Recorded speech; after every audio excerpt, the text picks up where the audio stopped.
Are Virgin Voyage cruises still worth it in 2025 and beyond? Join us on our 5th Virgin cruise, the Spanish and Italian Hotspots cruise, featuring this itinerary: a rare embarkation from the Rome Civitavecchia port, and the Eat and Drink Festival Virgin has made popular over the last year. Now obviously we love Virgin Voyages since this is our 5th sailing with them, but does it still live up to the standard that they set with us previously, as they have gotten more popular throughout the years? Let's find out.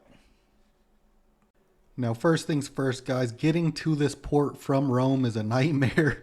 If you're taking the train, just realize there's not many places to store your big luggage that you would take on a cruise. And if you're taking a car, it's going to cost about 150 to 200 euro because of how far it is. So just prepare for that in advance. Now, once we got to the port, guys, I gotta say it was very disorganized. Usually Virgin is together with this stuff, makes it a breeze to get through. But you could tell they don't really sail out of this port.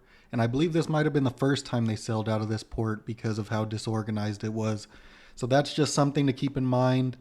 But we think it was a one-off because usually Virgin is very on top of their embarkations and things like that.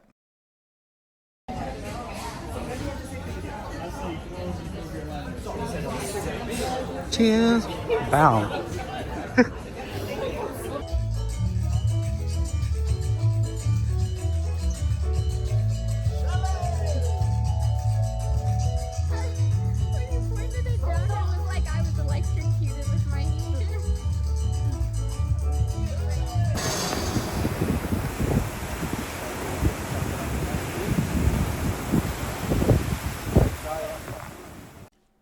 Our first meal was at our favorite restaurant on board, Pink Agave, a Mexican restaurant that is delicious. And when you guys go, we highly recommend the esquites, or the corn, and the steak. And I can tell you guys, it is probably the best food item on the entire boat, in my opinion. And I gotta say, it did not let us down, just as good as ever. So we started off strong with the food on the boat this trip.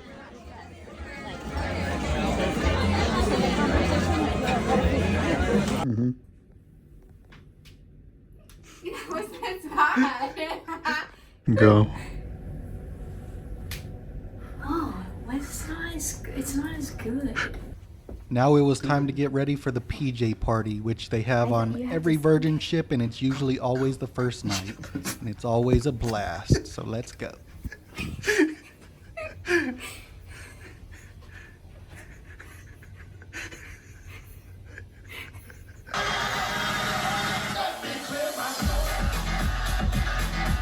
Go to bed.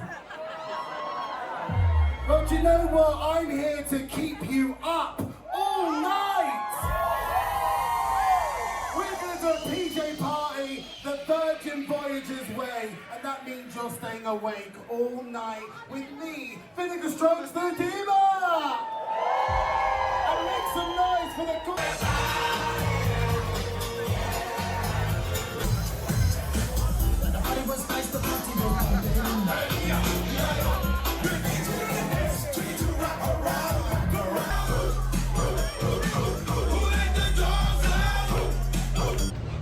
We're pulling into Naples, Italy. Issue number one we encountered on this cruise that we hadn't really experienced on any of our others was Virgin Voyages galley usually is service-based with a waiter, but this boat was so overcrowded people were waiting at the stations for food, and it happened everywhere, including trying to see shows or leave the boat. You can tell they aren't equipped to handle this. Many people on board, and that was disappointing. Where are we? Oh, is this a stop thing? Where are we? Naples. Stop one. Naples. And what is that mountain?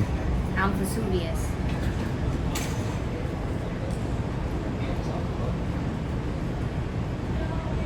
If you thought I was joking, here's another queue that we had to wait in to disembark the boat. Now, we booked all of our excursions through the boat, and for our first excursion, we booked a Sorrento olive oil and lemon farm experience, plus a trip to Pompeii afterward. And on our way to Sorrento, this is the weather we ran into. It was insane.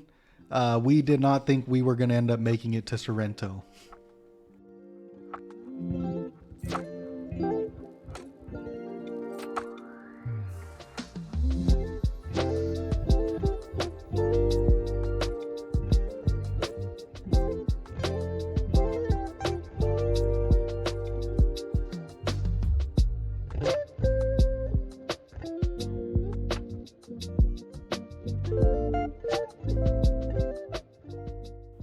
This was definitely an amazing place to get gifts or souvenirs to take back home, as they had pretty much anything lemon you could imagine. So if you guys are in Sorrento, definitely a good place to stop if you want to get some gifts or souvenirs to take back to your friends and family.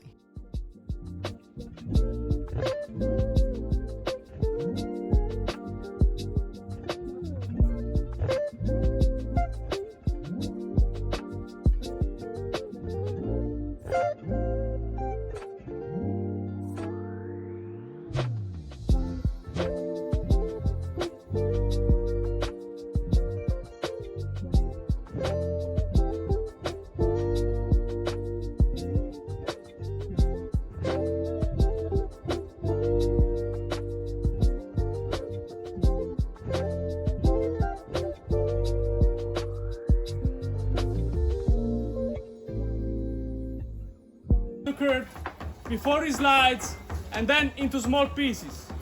It's important to cut just the curd and not the finger, please. Non ti preoccupare, riesco ancora a tagliare senza farmi male. Vai, dici continua. Ok. Continua. So, for our process, it's crucial also to dip it into the bowl with cold water to have a thermal shock that blocks the consistency that we want to give to our mozzarella. So, the first shape of mozzarella is the bocconcino. It's like a small bowl of mozzarella. The bocconcino. By folding and tightening it until it reaches an homogeneous but also an elastic consistency. Okay, so now we continue to stretch the dough.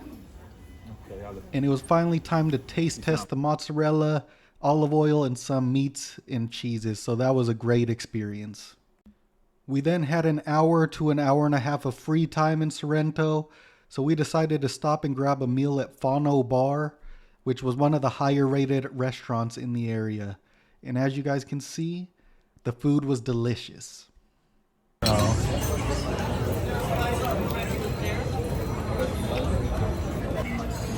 me to take a picture of it real quick. We then walked around the city for a bit, and it's definitely a beautiful little town, but I think one day is enough here. There's a lot of beautiful towns, villages, and cities in this area, so I recommend spending maybe a day, 2 days in Sorrento if you want to. There's so much more you gotta see though. So we finished walking around.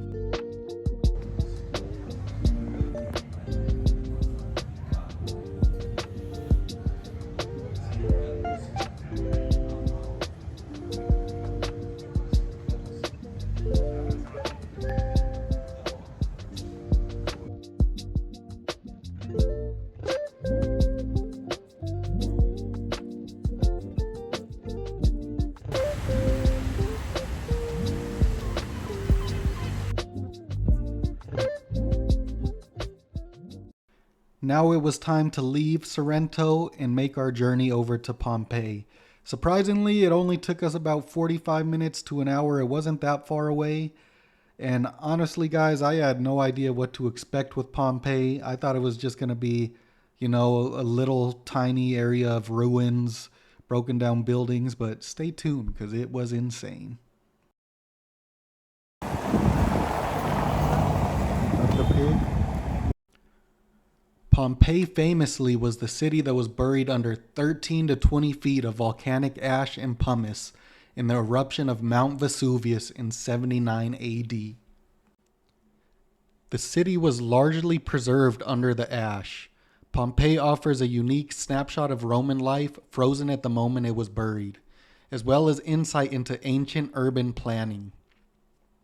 It was a wealthy town of 10,000 to 20,000 residents at the time it was destroyed. It hosted many fine public buildings, luxurious private houses with lavish decorations, furnishings, and artworks, which were the main attractions for early excavators. Following its destruction, Pompeii remained largely undisturbed until its rediscovery in the late 16th century. Major excavations did not begin until the mid-18th century, which marked the emergence of modern archaeology.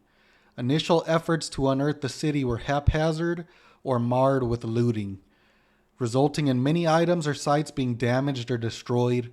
By 1960, most of Pompeii had been uncovered but left in decay. Further major excavations were banned or limited to targeted, prioritized areas. Since 2018, these efforts have led to new discoveries in some previously unexplored areas of the city. Pompeii is a UNESCO World Heritage Site, owing to its status as the only archaeological site in the world that provides a complete picture of an ancient Roman city. It is among the most popular tourist attractions in Italy, with approximately 2.5 million visitors annually. The famous plaster casts of Pompeii's residents were made by filling the hollow voids left in the ash where bodies had decomposed. This chilling method captured their final moments, even facial expressions. Many houses still display vibrant wall paintings of gods, myths, and daily activities. Some rooms were even decorated with risque erotic art that would shock visitors today.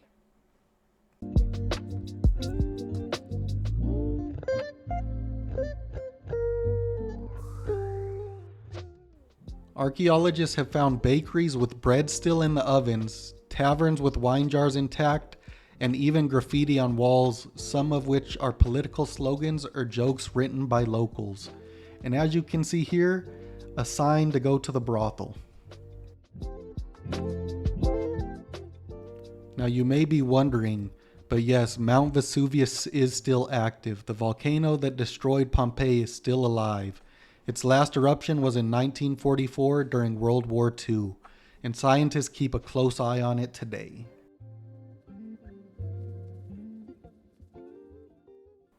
Pompeii had aqueducts, public baths, and even raised sidewalks with stepping stones for pedestrians to cross the street when they flooded.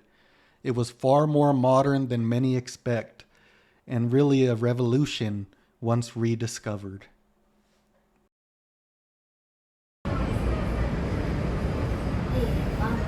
You gotta say it now. What's your room? You know, you say something, you say Naples, Italy, and then you say Montreal, and say number one. Stop number one. Naples, Italy. Mozzarella. Mamma mia. No hide. Alright guys, for dinner this night we got to try Lucky Lotus, and we were actually very excited for this one because it's a new restaurant only on the Scarlet Lady. It takes the Razzle Dazzle restaurant and changes it to a Chinese inspired dining experience. So we were excited. We love Chinese food, and it was more of a Chinese Asian fusion. The food was pretty good. I would say it was probably top 3 or 4 restaurants on board. Some of the things were great, some weren't that great, but we definitely enjoyed it. Now, since our day tour took us out to different cities other than Naples, I want you guys to drop a comment down below if you've been. Let me know what we missed and if we should have spent some time in Naples instead. Now, the next morning, we decided to wake up an hour earlier to go to breakfast to see if there would be less people, and as you can see, it was completely empty. So you might have to just do a little planning, wake up earlier than you'd like, but if you don't want to be waiting and fighting people for tables, you got to do what you got to do. As we pull into Palermo, Sicily, it is a city where history, food, and chaos come together in the most beautiful way. Founded by the Phoenicians over 2,700 years ago, Palermo has been ruled by Greeks, Romans, Arabs, Normans, and Spaniards, each leaving their mark on the city. That's why you'll see Arab domes next to Baroque churches and street markets that feel more Middle Eastern than European. Some of the top sights to see in Palermo are the cathedral, the dazzling Palatine Chapel with its golden mosaics, and the Teatro Massimo, Italy's largest opera house. But for us, we had booked a different experience, and we're going to take you guys with us to the Capuchin catacombs. And yeah, we instantly regretted it, but you'll see why in a second. So stay tuned.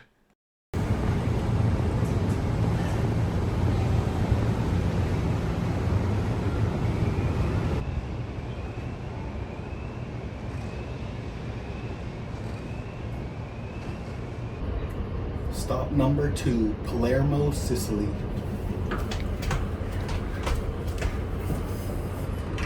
Super Mamma Mia. Now guys, you cannot record in here. Some people were, but it was extremely disrespectful.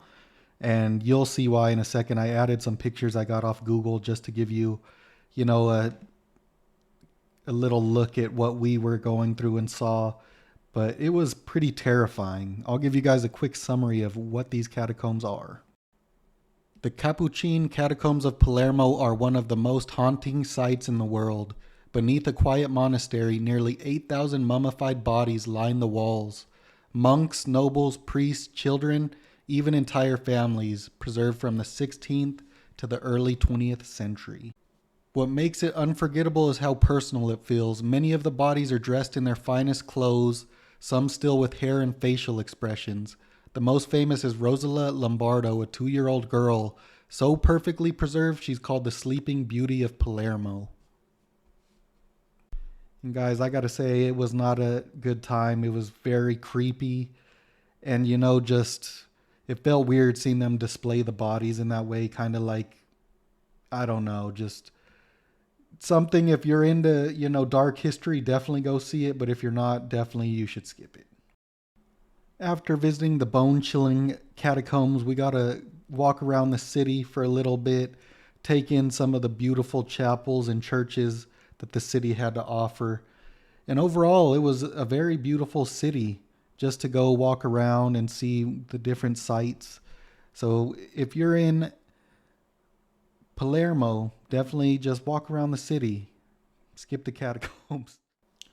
Another thing that Palermo is known for is its famous street food. From arancini and pannelli to, I'm going to butcher this one, the iconic Svissoni pizza. So we unfortunately didn't have time to try the street food while we were here, but definitely something you should check out if you're in Palermo or Sicily in general.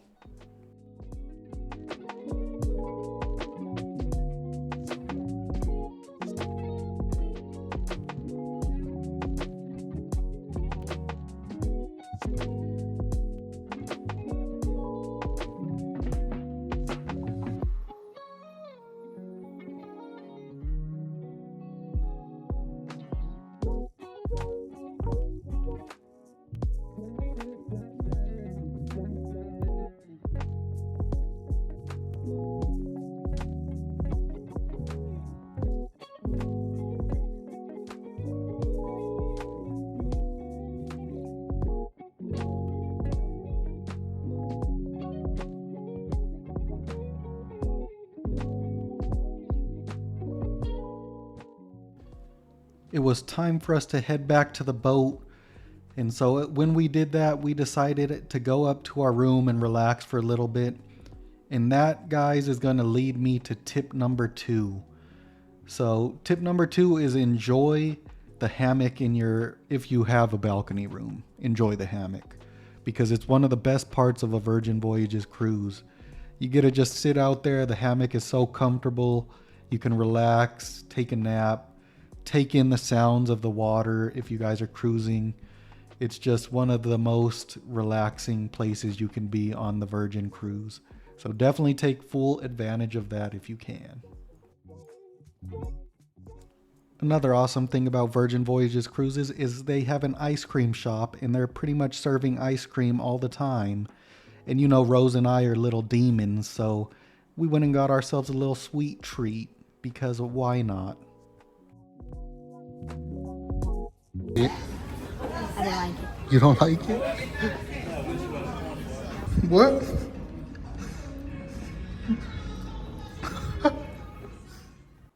Now that brings me to issue number 2 with Virgin now, guys, is the value is gone.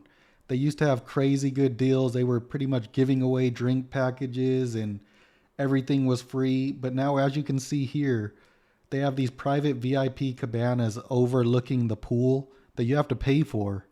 And the whole time we were on the cruise, nobody was paying for them. So that's an area that now is blocked off and not used. So it's just very disappointing as it gets more popular, the lack of value that you get now. And obviously they have to make money and everything, but it's just sad to see when it used to feel like you were getting treated like a king on a Virgin Voyages cruise, where now it's like they're penny pinching and making you pay for every little thing.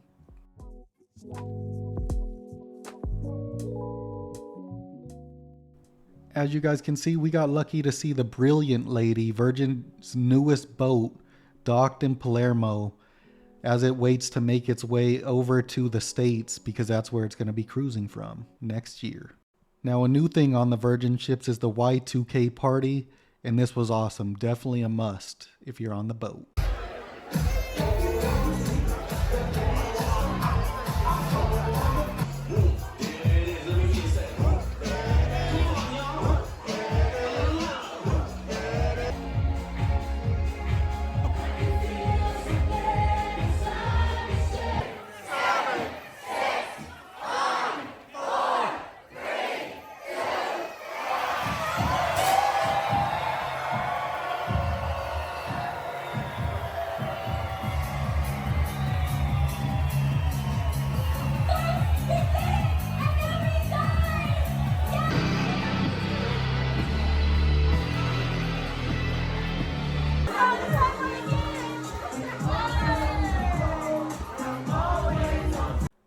The pizza place on the boat is open until I think 2 a.m. every night. So definitely a key. If you are up late night partying and drinking, stop by and get yourself a pizza. They're actually really good. And we usually get multiple throughout our cruise. What? What's going on?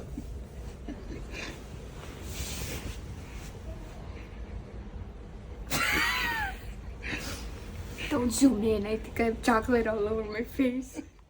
All right, guys, it was time for the Eat and Drink Festival Onboard Virgin Voyages. Now, this one was based off of the Brilliant Ladies selling hubs in the U.S. So the locations of the food were Los Angeles, Seattle, Miami, and New York City. So that's pretty much where they based these foods off of. And we were very excited for this because the last food festival on Virgin Voyages was an Asian street market and the food looked amazing. So we were hyped up for this one. I bit into it and I was like, I don't want to taste scary. And then I looked down, I'm like, oh, there is scary in there. Now, guys, issue number 3 with Virgin Voyages in 2025 was the food quality. Not just at this food festival, but overall, the food quality has just gone down terribly from our first cruise to now.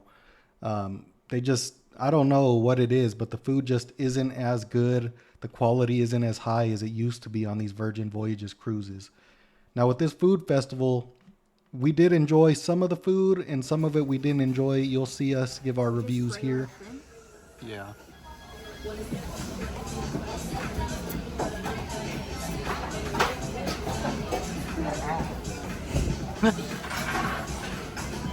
Yeah. Yeah.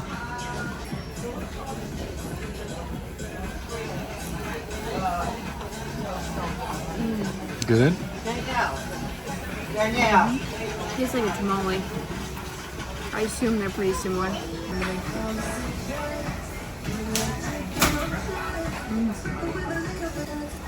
I would say the ham croquette is just a little weird because it's so cheesy. The mofongo, I don't want to talk about it. The pork is good, and everything else is amazing. I like some normal pork. Short rib, good. Shrimp, really good. This thing just tastes like a mozzarella stick with whatever kind of cheese they put in there, though. Yeah. Nasty mofongo. Cut the shell. This tastes like good normal pork. I think it's flavorful though. Yeah. Is that it? Mm-hmm.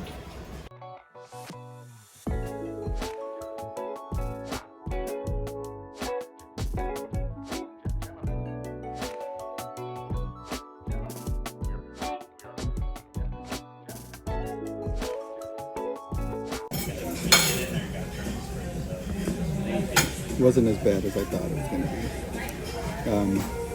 Don't like the crunch of the coleslaw though. It just throws me off. Should I try without the sauce? Yeah. Oh no, try it with it.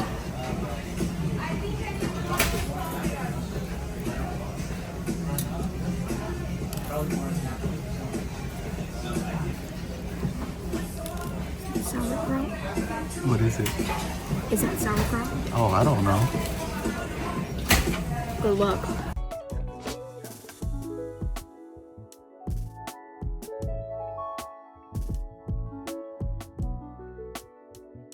Yeah. What is this?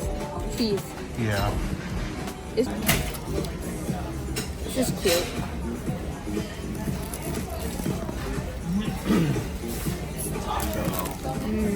That's good. Yeah.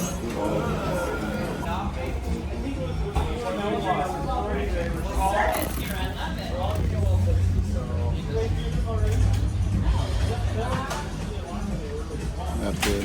Yeah.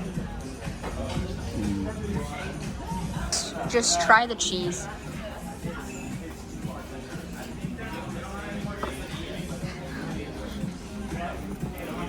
That's a nasty ass cheese. What is that?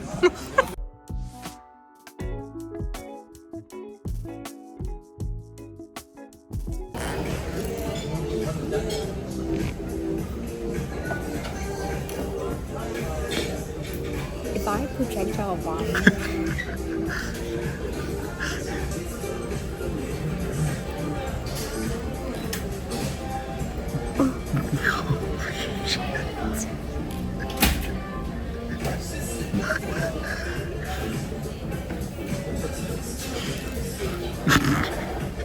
I still don't like salmon.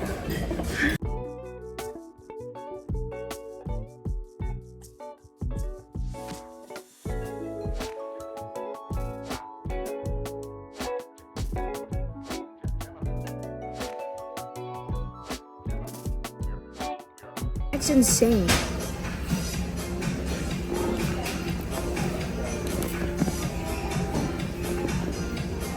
I hope this one's good.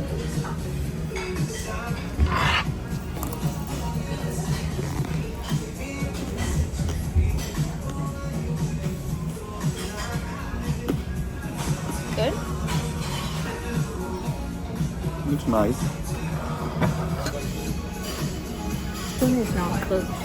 It's not cooked. Well, Yeah. just bite the edge.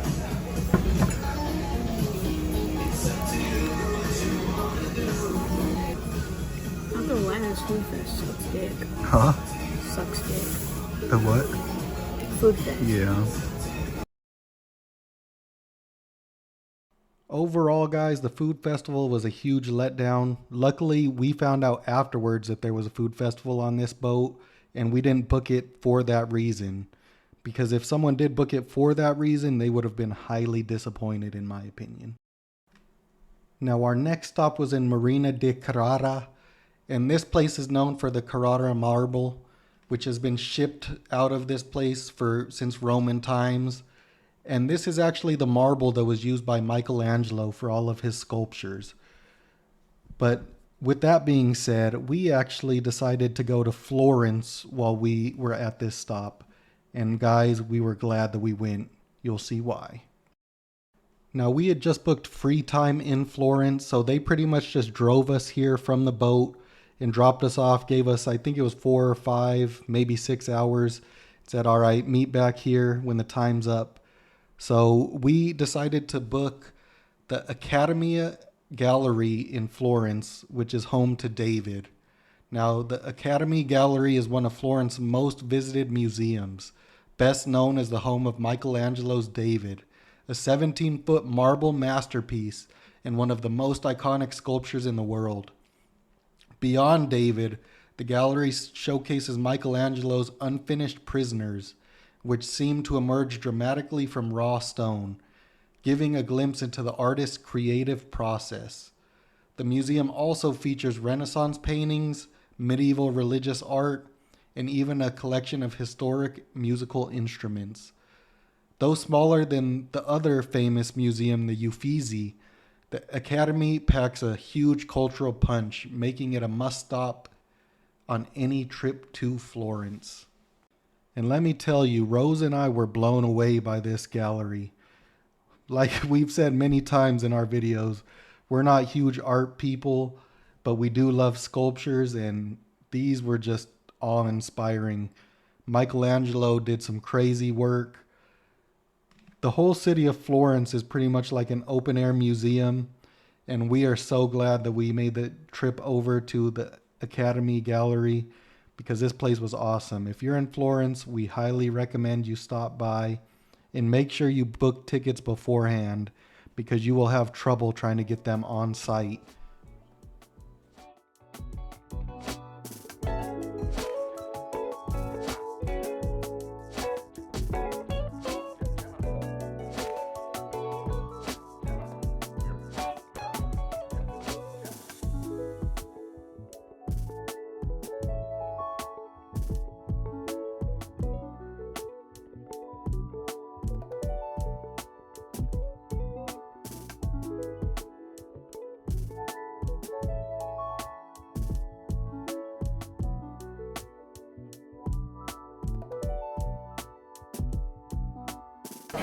I don't know what they use, but they just Flick it? slightly clean up and like they rub on it. Really? Yeah.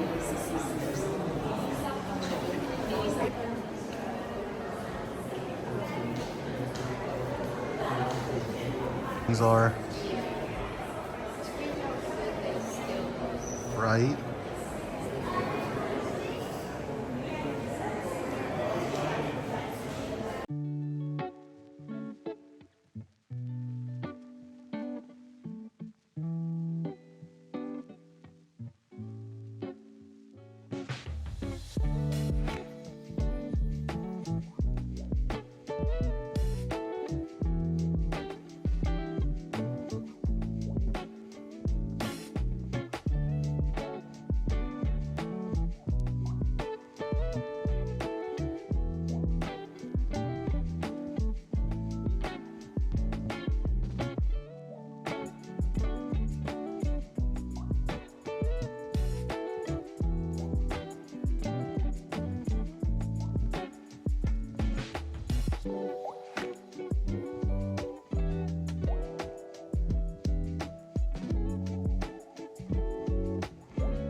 Now, after our trip to the Academia Gallery, we had lunch reservations at a restaurant that was recommended by one of my coworkers that used to live in Italy, and it was right by the Duomo.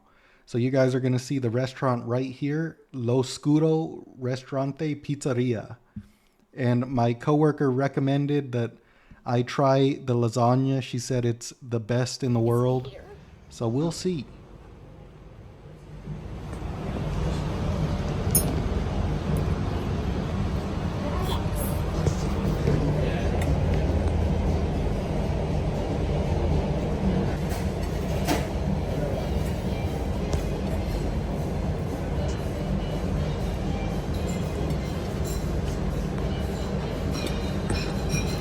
Yeah.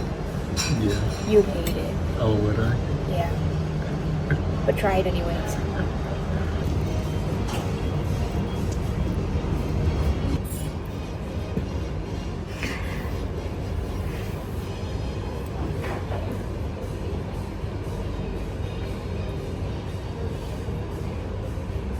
actually is pretty good.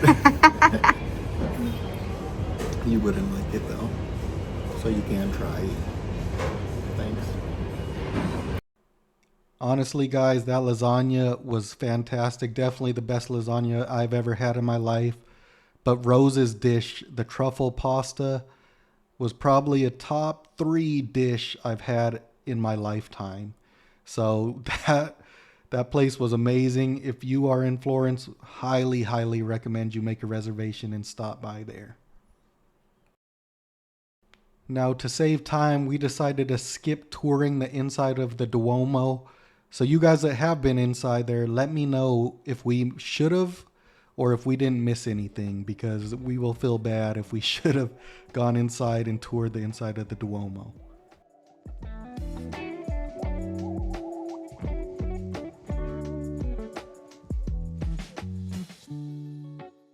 Another thing about Florence is the people were kind. An Italian man came up to us on this street and told us to move our backpack from our back to the front because that was a high pickpocket area. So that was a kind thing that he didn't have to do. So we really appreciated it.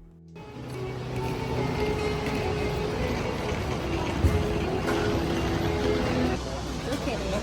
Not me. You're the best view. We then walked over to Piazza della Signoria. And this square was amazing, guys. It's one of the most famous squares in Florence. It's home to Palazzo Vecchio, which you can see right here. It's a fortress-like town hall that still dominates the piazza today. The square is also an open-air sculpture gallery. Here you'll find a replica of Michelangelo's David, Cellini's Perseus, and the dramatic Fountain of Neptune.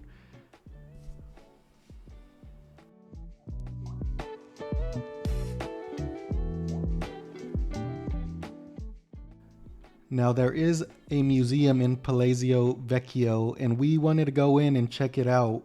But we got there, I believe it was around 3 p.m., and they had just closed. So if you guys want to check out that museum, make sure you go early and make sure you check the day, because they might have different times on when they're open and closed. So that was a little bit disappointing, but you still got to walk around a little bit of the inside and see the beautiful architecture.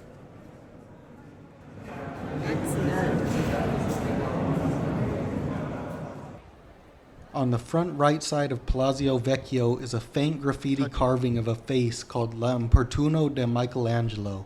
And legend has it that this was done by Michelangelo, so it's a hidden gem to make sure you see while you're in Florence.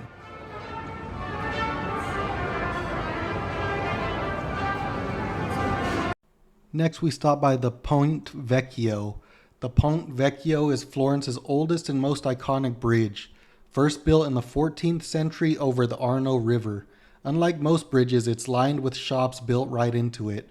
Originally butchers and tanners, but since the 16th century it has been home to goldsmiths and jewelers, giving it a glittering reputation. Above the shops runs the Vasari Corridor, a secret passageway built for the powerful Medici family so they could walk between their palace and government offices without mingling with the crowds. The Ponte Vecchio is also unique because it survived World War II intact. Legend says Hitler himself ordered it spared, while all the other bridges in Florence were destroyed. It is estimated to have 50 million euro worth of jewelry on the bridge at any given time. Rose's 115th gelato of the trip. After a day in Florence, coming back and seeing the Carrara marble just hits a little different, wouldn't you say? But honestly, guys, after visiting Florence, I immediately have to tell you guys that it is my favorite city in Italy, even more so than Rome.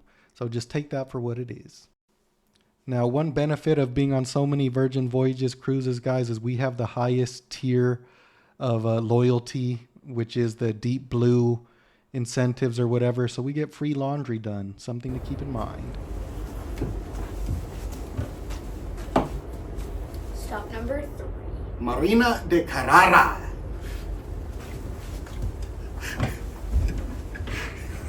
Yeah. Cool.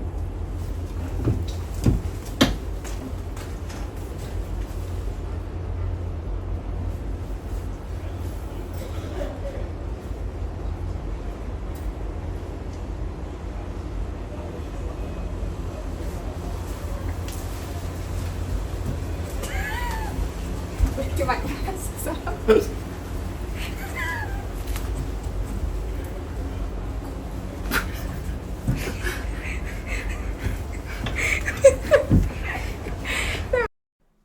Now, we had dinner at the Wake, which is the steakhouse on Virgin Voyage ship. And the issue number 4, quality of service, doesn't have to do anything with this restaurant, but I just wanted to put it during this part of the video. So we did have an issue with the quality of service on this Virgin Voyages cruise, you know. The crew and everybody usually is so upbeat and friendly and willing to go do whatever is needed to be done, even more so than you ask of them. But on this boat, it felt hard to get good service, and it just felt like the crew were maybe burnt out. Maybe they've been on the boat for too long. I don't know, but it was just different than all of our other Virgin Voyage cruises.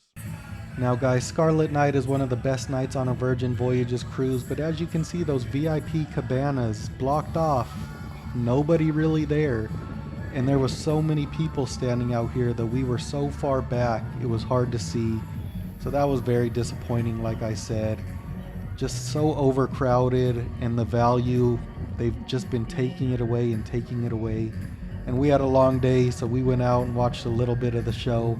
But then we decided to head back to the cabin and get some rest because we were tired from the long day in Florence.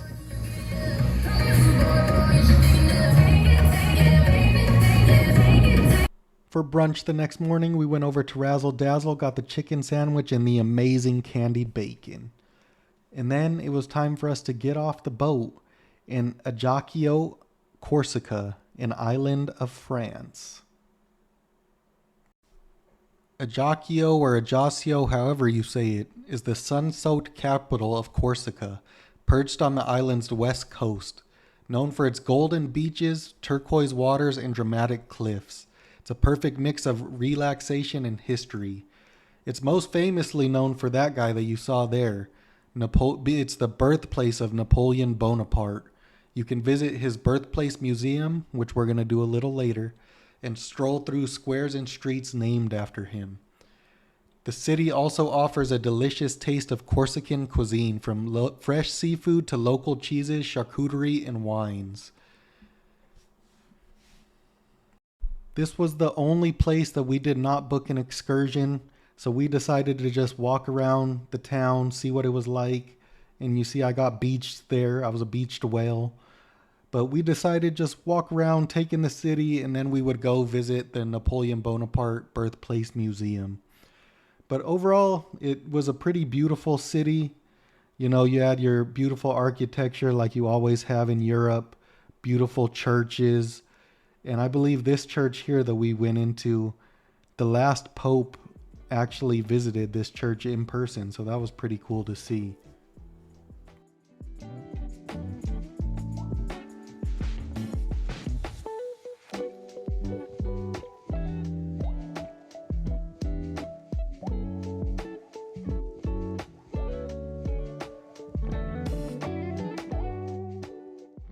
And then we decided to try some French beer and mixed drinks, and it honestly wasn't bad. You know, the French aren't known for their beers, but I did enjoy that one pretty well. And now it was time for us to do our tour of Maison de Napoleon, which is his birthplace home, his parents' home, you could say. And I'm not going to lie to you guys, it was pretty underwhelming for, you know, a future emperor of the French Empire. The house itself was not the nicest. You guys can see here, supposedly that piece of wood in the floor is how they used to escape if they had to escape out of the house at any point in time. But yeah, it was a somewhat interesting museum, but it was pretty much just walking through their house, and it wasn't some grand palace or anything. So I guess that was kind of unique to see a French emperor's birthplace home, and it's just kind of like the normal home that most people grow up in. But I'll let you guys see the rest of his home just in case it's interesting to you, and then we'll move on.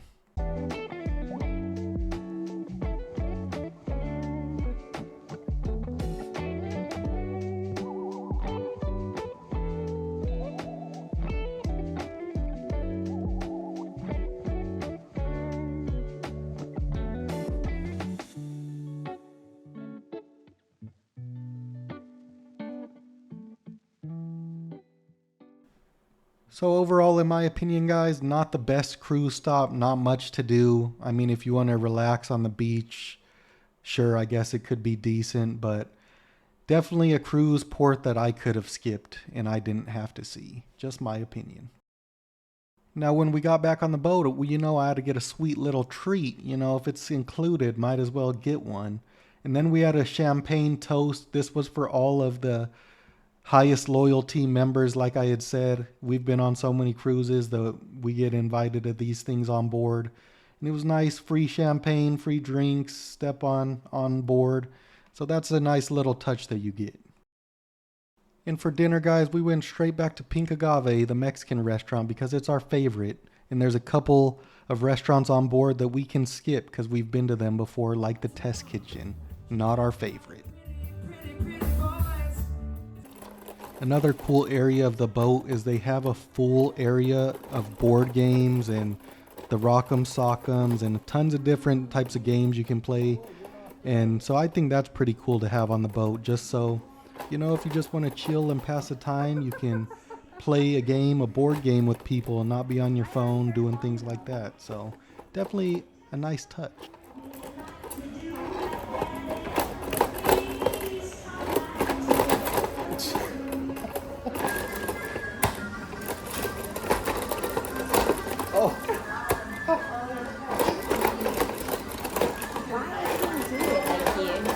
You have to go for the head. You just like, yeah, see?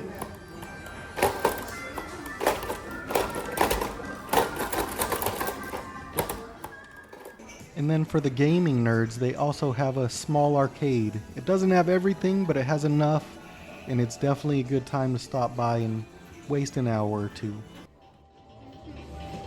Are you doing automatic or manual?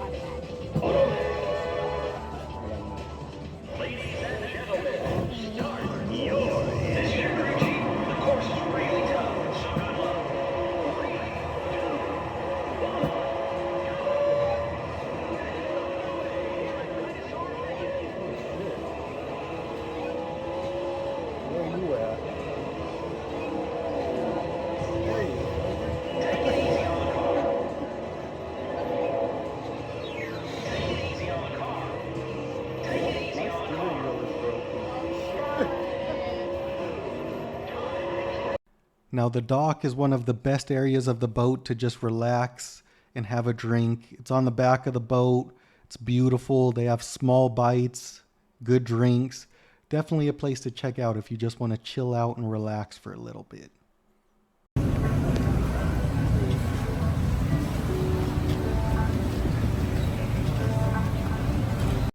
And they do have a basketball/pickleball court for you pickleball lovers. Now, issue number 5, guys, is the entertainment on board. Now, this is kind of a half issue. So, since we've been on so many of the Virgin Voyages cruises, a lot of the shows are still the same shows that they had, 4 or 5 years ago when they first started cruising. So, we've seen a lot of the shows and they don't change. I will say lately they have started adding a couple new shows, and some of them are good. Some of them are bad, but it's just one of those half issues, I guess. If you've only been on one Virgin Voyages cruise, you're not going to realize or notice this. But as you go on more, it starts to just get a little repetitive.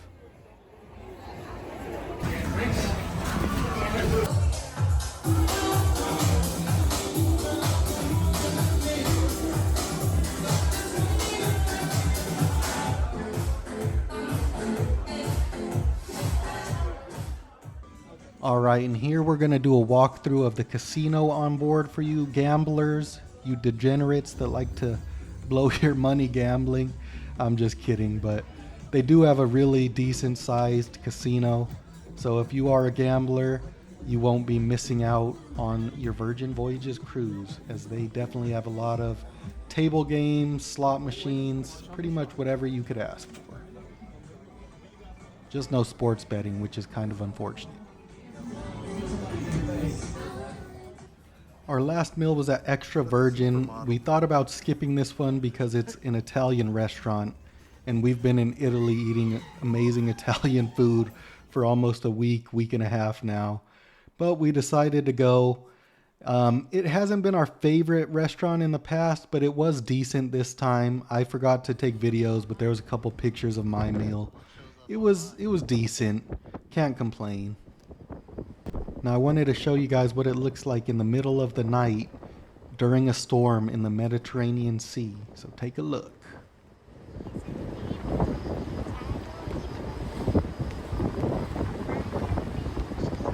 And then, yeah, guys, we saw a ton of these on board just this night, but a little concerning, right?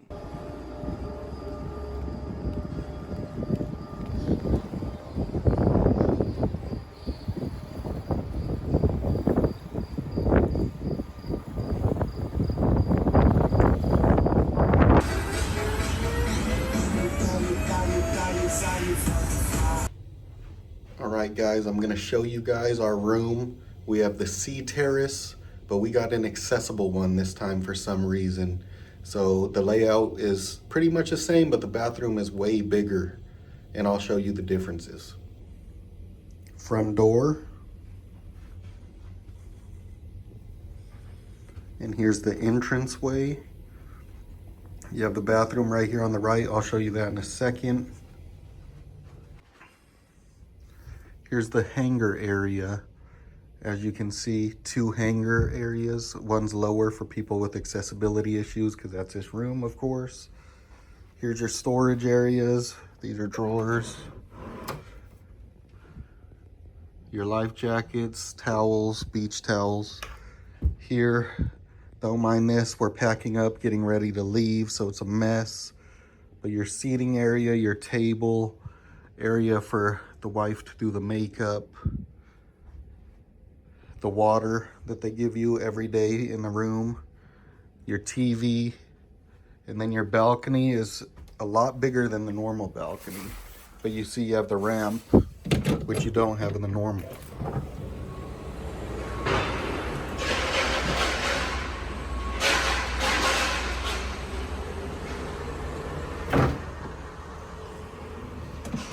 So the normal balcony, I would say, is about half the size of that balcony.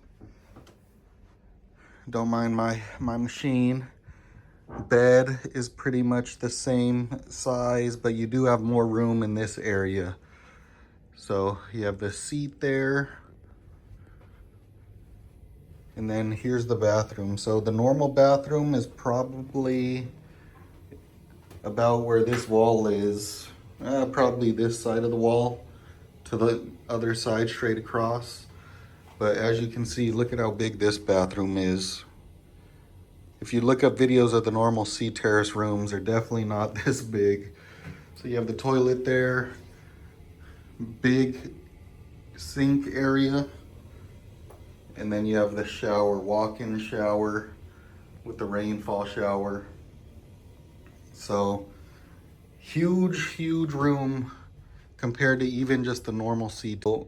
If you happen to get an accessible room, don't worry too much. It's actually a nice upgrade for you. But I mean, if people, hopefully everyone that needs the accessible rooms gets them instead of you. But you know what I'm saying? And if you do need an accessible room, now you've seen what it looks like. Peace. Now, my final thoughts for this cruise was that this cruise in particular was super crowded. And a Virgin boat at full capacity is too much. There were so many lines and queues, and everything was just disorganized. Service was not good on this boat, probably due to the overwhelming amount of people to crew ratio, where service has always been amazing on Virgin boats. They really can't handle a full boat. The food quality has gone way down from even just our cruise that we went on last year. Now I wonder why that happened. The value is almost completely gone. Drink package deals aren't as prevalent. They try to upcharge for things that used to be free. You don't feel like you're getting a great deal anymore. We still love Virgin, but we are going to be taking a break from them for a while in hopes that the value returns in the future. But with that, guys, we're stuck in another line waiting to exit, as you can see. Thanks for watching. Make sure you like and subscribe. Thanks for watching all the way to the end, and we'll see you in our next video. Peace out.